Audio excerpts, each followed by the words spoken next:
Alright guys, welcome back to the show. We took a little break and I focused on getting the solid blackness filled in on the arms and legs here. And like I said before we took our break, now we're going to work on the hair of the head here.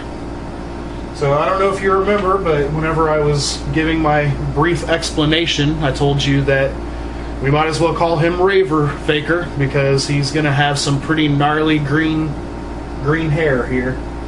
It's going to be very slime green, much like the jaw of the Disco Skeletor. So the first thing we'll need to do is get out some paint and mix up our color. I'm going to use hunter green and just some banana yellow here and mix up a nice slimy green.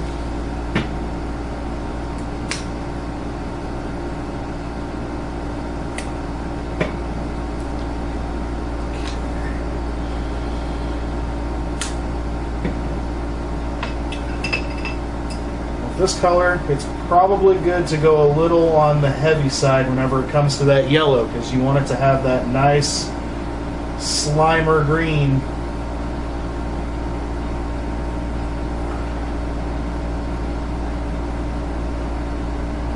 I need some more yellow.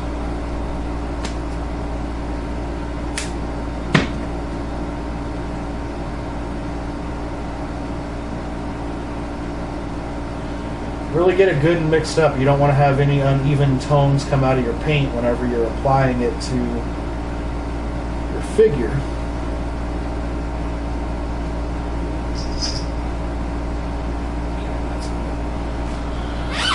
So if you can see this, we've got this nice slime green consistency here. So that's what we're going to do for the head. And let's see here.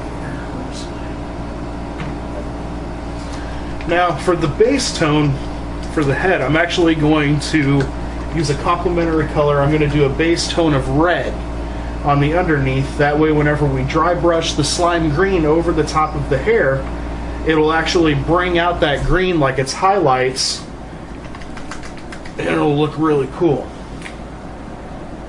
Let's get some red here.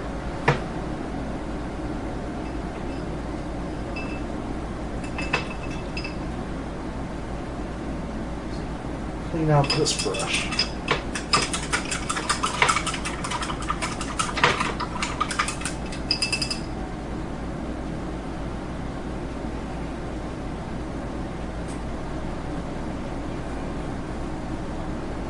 It's kind of funny because this red color is probably pretty close to what his hair was before I primed the figure, but oh well. We're just going to slather this on, get as close to the face as you can. Try not to touch that face, because, I mean, a little mess up isn't too bad, but once you start making the errors on the face, it does become a little problematic to get fixed. So just like before with the body, I thinned down that paint, like, you know, not quite watercolor consistency, but pretty damn close. That way you don't get any brush strokes and your paint doesn't look globby and nasty thick.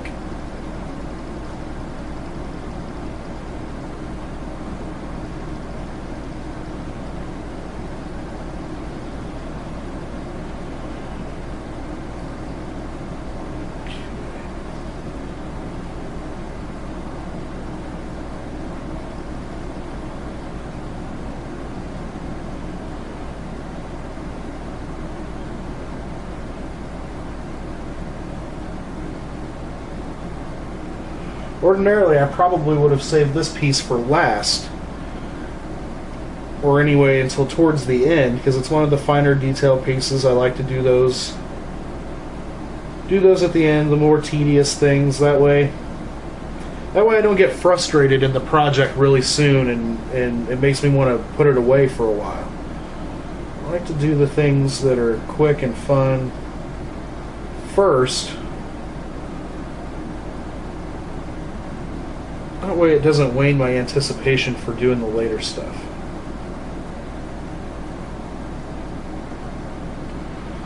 Okay, nice consistent red Faker head. very much like his previous hair color.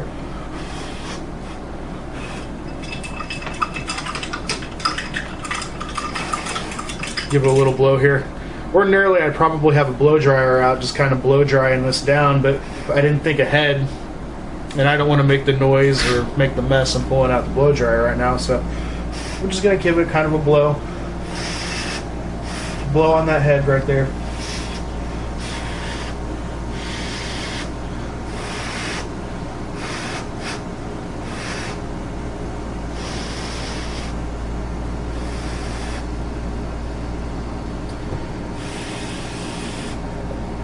Set that down. Well, that's drying. I'm going to finish mixing up this green color here a little bit and water it down so it's a good consistency. Now, like I said, the reason you want to water these paints down is because if you don't, you will get a very chalky, thick, nasty consistency whenever you apply it to your figures. And not only will all of the brush strokes show, but your figure will just look like garbage.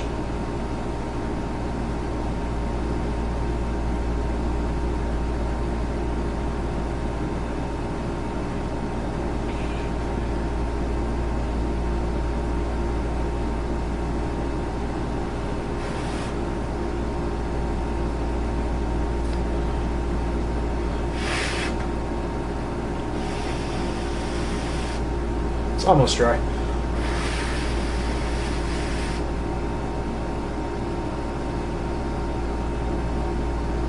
Now we're going to dry brush this with the green.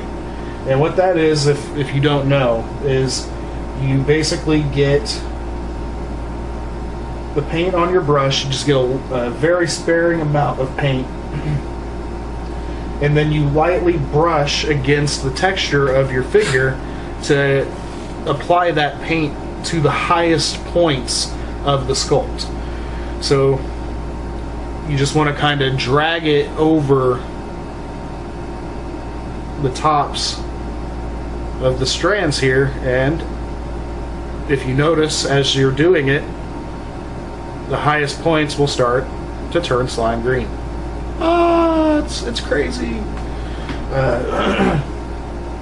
So anyway, keep doing that,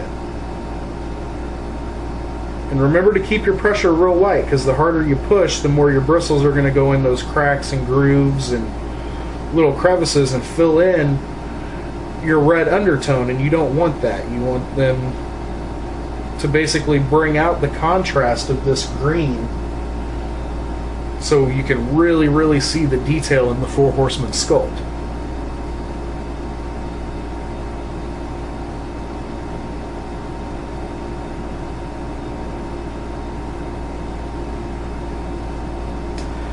Now, if I had a little more time,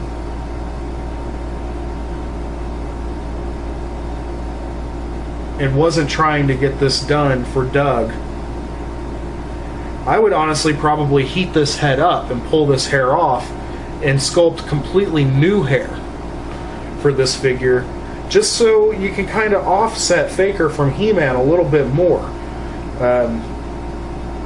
If you recall from the painting that I showed you earlier, I always kind of envisioned Faker with having kind of longer, more gnarly hair than what He-Man would have, because why would Faker care about what his hair looks like, you know? So, but for this particular figure, we're just going to stick with the factory molded pieces and make them look better.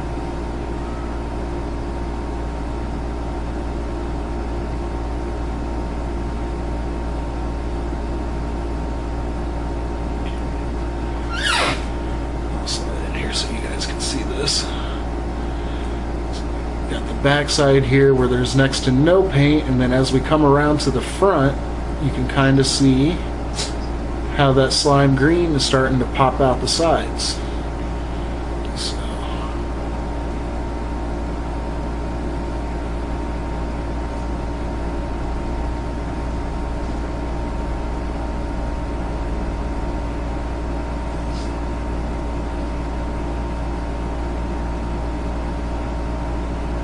I used a very vermilion red color that almost looks kind of orange.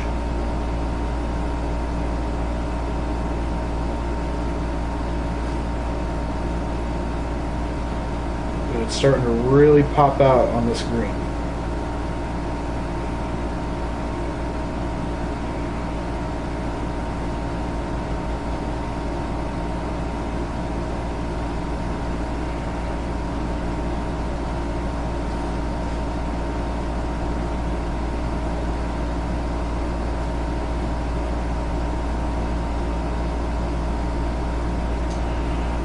The more I apply the paint, the more I'm like, man, maybe I should try to leave more of those red tones under there as I can, because it's really got this very almost like neon contrast, similar to like what you would see in like really bright aquarium pieces, you know, like the little castles and stuff like that that you would see in an aquarium. Really digging it.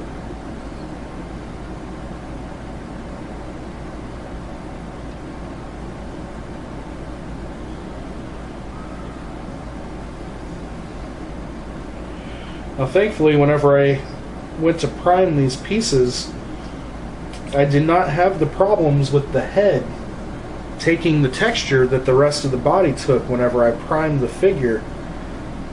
I still have absolutely no explanation for that reaction except for the spray paint being kind of old, and I've moved a few times in the last 10 years. But it's rather gotten hot and cold, flux in temperature and whatever else, so that could probably play an effect on it too.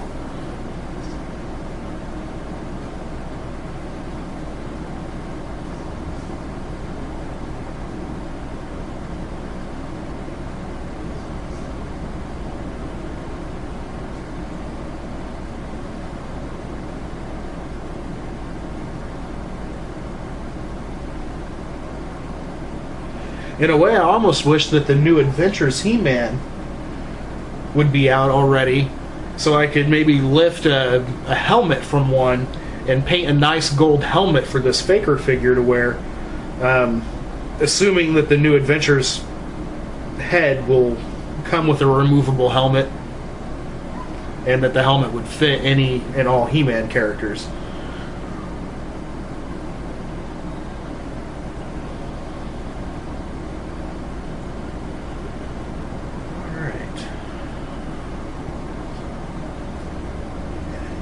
Nice green, nice slimy green tint to him.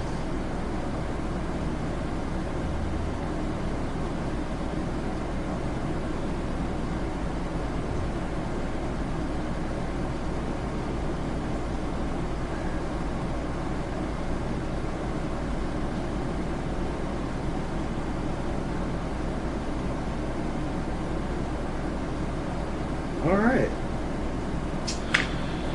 So, here we have a nice slimy green Disco Faker head. I'll keep working on that, of course, and we'll get some pictures of the close-up stuff so you guys can really see what this stuff looks like. But so anyway, I think that's where we'll call it a wrap today. We'll pick back up next week with finishing up some more of the detail on this head, and probably digging into the chest and the back, and maybe doing the hands on this figure here, and see how long it takes us to get it done. So anyway, if you like the show and are enthusiastic about what we're doing here, please stop by the forums at popculturenetwork.com and let us know. I look forward to reading everything. And again, if you have any ideas or questions about how to do things, or things that you would like to see done, shoot me an email, rlosc1216 at llcc.edu for right now, or jump on the forums, shoot me a little message on the forums, that works too. And if you like shows here at popculturenetwork.com, and we'll see you next week. Thanks.